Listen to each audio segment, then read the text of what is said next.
There's been some new updates in the saga of Joe Rogan and Spotify and several different musicians' attempts and the President of the United States to get Spotify to censor Joe Rogan. So, Esty, what's new? What's the latest and greatest?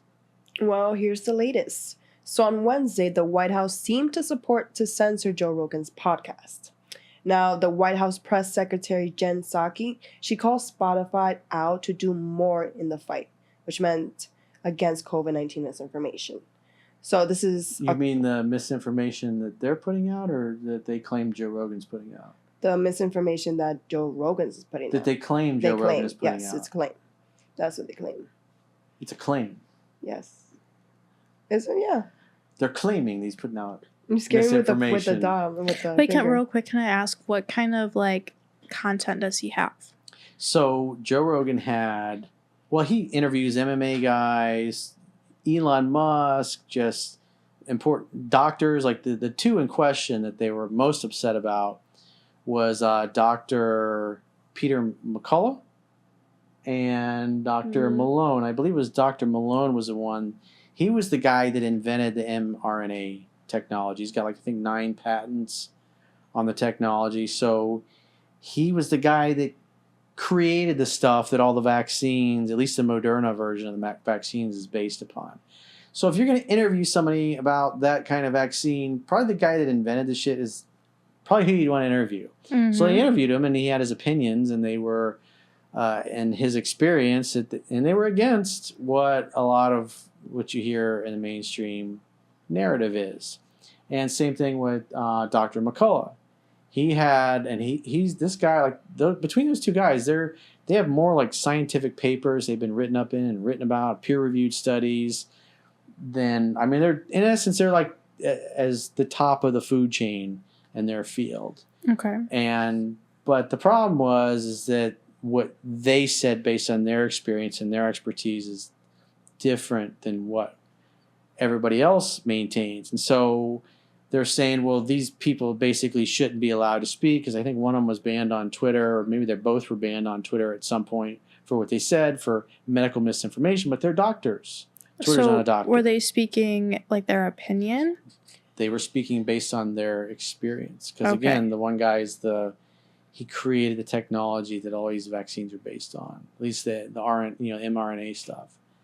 So who better to interview if you want to get your opinion or find out what's their take? If you're a global citizen, if you will, and you're trying to make an informed, intelligent decision about vaccinated or not vaccinated, what's happened if you've had it but weren't vaccinated, what's the natural immunity do? If you're trying to figure out how to make a decision on to do it or not, these would be good guys to at least listen to what they got to say. Mm-hmm. And America has a thing called free speech. I think it's the First Amendment, the first one, the first Bill of Rights, number 1 in the Bill of Rights, freedom of speech. And so if you're going to make an intelligent, informed decision, you need to be able to listen to people speak who are the experts. And so what they're trying to do is keep them from talking, saying, oh, it's medical misinformation, therefore whatever they got to say is not credible, so you can't even listen to what they got to say. So therefore we want the podcast taken off. We want Joe Rogan's podcast canceled, and therefore he can't speak anymore because of misinformation. So that's the whole thing. It's canceling. It's cancel culture is what it is. And so you had Dwayne The Rock Johnson came out and said, I'm with Joe Rogan. But you had some older artists, musical artists from the 1960s and 70s who nobody listens to anymore anyways, going, I'm leaving Spotify until either me or Joe Rogan. And they're like, hey, don't let the door hit you in the ass on the way out. So they walked, supposedly. Okay. Yeah. Anyways, back to our regularly scheduled programming. Esty. So yes, like I was saying last time, like I was saying a few moments ago, according to The Independent, which is a British newspaper, Psaki responded that the change was a good step, but the company could take steps to actively prohibit content that contains misinformation that experts have warned is prolonging the pandemic and leading more deaths. That's according to the newspaper. The newspaper? Paper? We're going to cut that. Whoa. Okay, well, you can just back right up. Back your shit up, girl. Start all over. Whoa. This one hurt. All right. That's fine.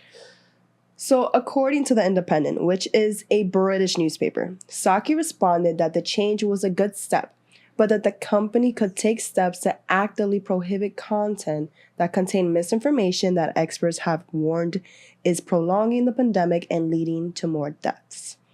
So that was according to this newspaper. And, well, we do know the pandemic has had its issues and led to more deaths. And I don't know. Well, you get the other issue that's going on now is I think it was the governor of New York who took over after Cuomo resigned in disgrace, said that, well, we're trying to separate the cases between the people that died from COVID and with COVID. And like a year ago or 6-8 months ago when you talked about that, you would get banned. And now they're going, well, this is actually a real thing. And so they're trying to figure out what the numbers are of people that died from COVID. Because obviously Macy, as a nurse, got to experience that. And didn't you say the overwhelming majority, close to 100% that you saw in your hospital, had multiple, the ones that died that didn't make it had multiple comorbidities? Yeah, they had like underlying health conditions. So, I mean, a lot of them like had like old age or, you know, whatever. They had like heart tech previously, heart problems, heart failure, some sort of like disease, like Crohn's disease. So there was like something else there. But a lot of people like were fine. Like they were in the hospital, they got through it, they went home. That's tough, though. I think separating the... That's fucked up, man. I think it would be hard separating. There's a lot of numbers, so it would take time for that to happen. I believe so. But what are your thoughts on that? Well, you saw the record keeping back then. How hard is it to now go back through and separate people that died from COVID or with COVID? Or is the paperwork trail just so fucked up, FUBAR, fucked up beyond all recognition, that there's no hope of figuring out what the real data was?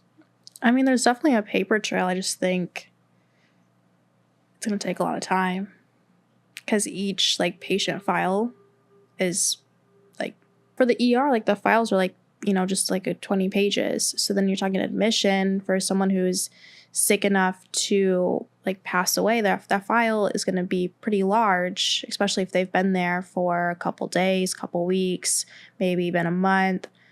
So you're talking like hundreds to thousands of pages you'd have to go back and read. And yeah, and read. And like for my hospital, we didn't always have the same doctor. We had what's called hospitalists. So a doctor will come in, they'll work like a month, and then you get a brand new doctor. So there's no way of being able to be like, oh, like you take your patients that you did and, you know, like trying to like figure out what the doctor meant by, because every doctor like transcribes differently. So it's industrial like medicine. You're just a bee in the beehive. Mm-hmm. Yeah, so I think it could be done. It's just you won't hear anything for a really long time.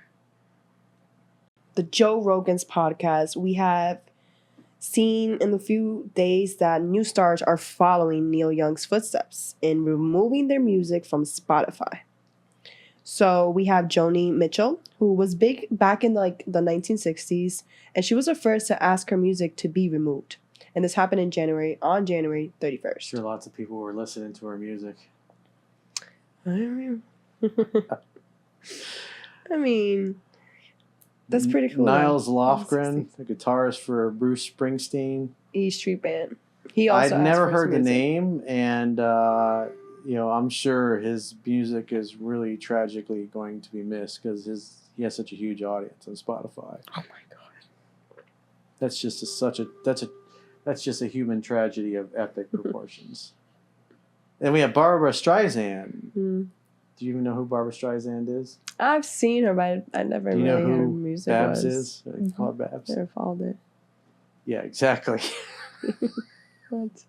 You're like, who's Barbara Streisand? She must not be important. Obviously. Macy's like, who, what? Well, it's a claim though. They're saying that she's pulling her music She from was Spotify. big in the 60s and 70s. But it's yeah, she was big back then. But it's not like confirmed though, because it was like a tweet that trended on Twitter, and there's a few celebrities that are backing Joe Rogan. So we have Dwayne Johnson and Jon Stewart, who have made supportive comments towards him and his podcast. So we have the side where people are against him and attacking Spotify and not following Joe Rogan, and then we have a side where they support him. So now maybe more stars in the future, like in the next few weeks or days, will take sides, whether Joe Rogan's or not, and if not, maybe Spotify takes action. So we don't know. So like the story still is gonna unfold, but anything can happen. So any thoughts on that? Do you think like there will be more stars taking sides, or something may happen? Because then we had like the White House also said something about it. So it's getting big. You talk about the claim of Barbara Streisand, but that's not verified. But Yeah. I mean, at the end of the day, all these other people that are, I'm pulling my music from Spotify. They're, what is it going to amount to? $1,000 a month in streaming revenue? It's not a lot. So they're in a weak position of leverage. And then, when you get Dwayne "The Rock" Johnson comes out, and he's like the biggest star in the world, and he's like, I stand behind Joe Rogan and free speech. So it's like, that. I mean, that's kind of a mic drop moment. And so any other idiot that comes behind and goes, I'm taking my music out of Spotify, it's even Donald Trump's niece that like hates him. She has a podcast which nobody was listening to.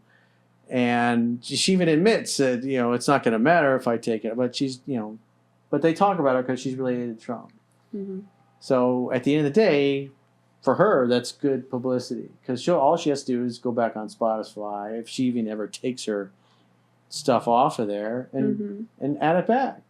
And nobody, a few months from now, after this all blows over, and she'll probably have more followers just because the media talked about her because she's Trump's niece. So all publicity is good publicity. That's how it works. You get, that's why the politicians go on. If you ever watch when there's like a big bill and everybody's debating, and then all of a sudden, a Democrat or, say the Democrats are in power.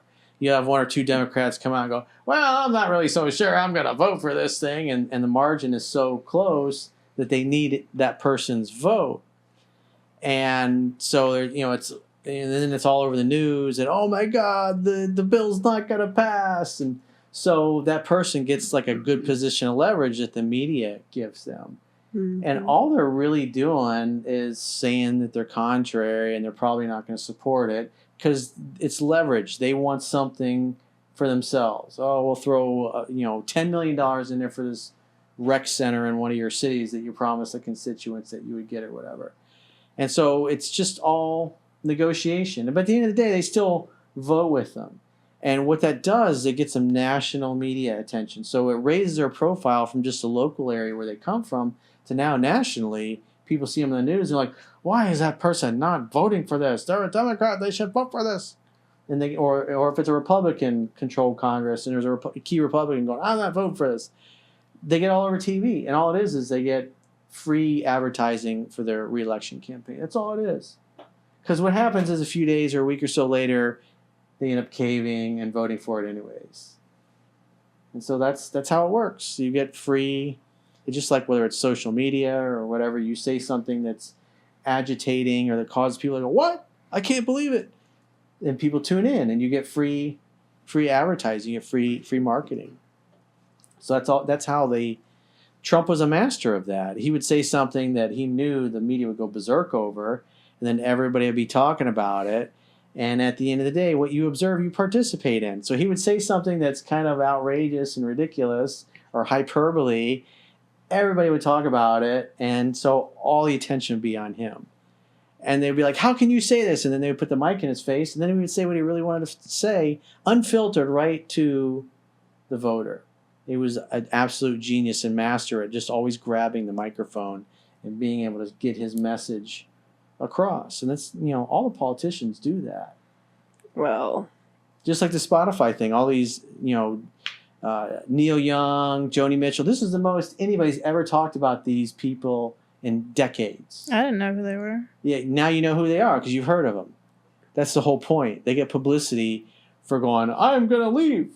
They get all these interviews, and then a few months go by, it blows over, everybody moves on to the next, outrageous story or thing to be upset about, and then they just quietly turn their catalog back on, and then now their audience is even bigger and they make more money. They're giving themselves raises is what's going on basically. It may look like they're not, but they're disagreeing. They just got themselves a nice raise. That's how it works.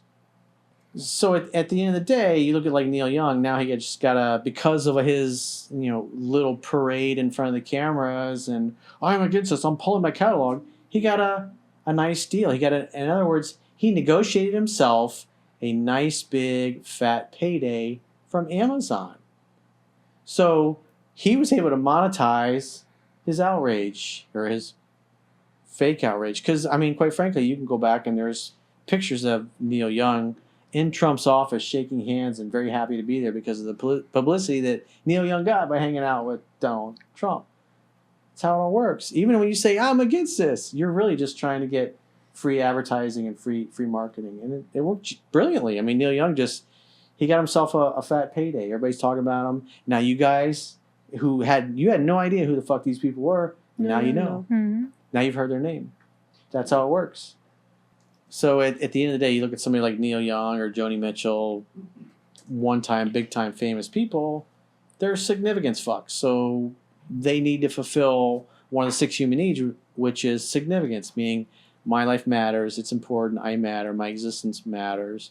And so all these people that go and stomp their feet, say, I don't like Joe Rogan, they're fulfilling their need for significance because now everybody pays attention to them, so they feel important. And they make a nice business deal. I mean, all of them, they got to advertise and market for themselves for free. All I had to do was go, I'm taking my stuff off on Spotify. I think it's smart business-wise. Yeah. Everybody's got an angle. ABC, always be closing. Mm-hmm. Everybody's always selling something.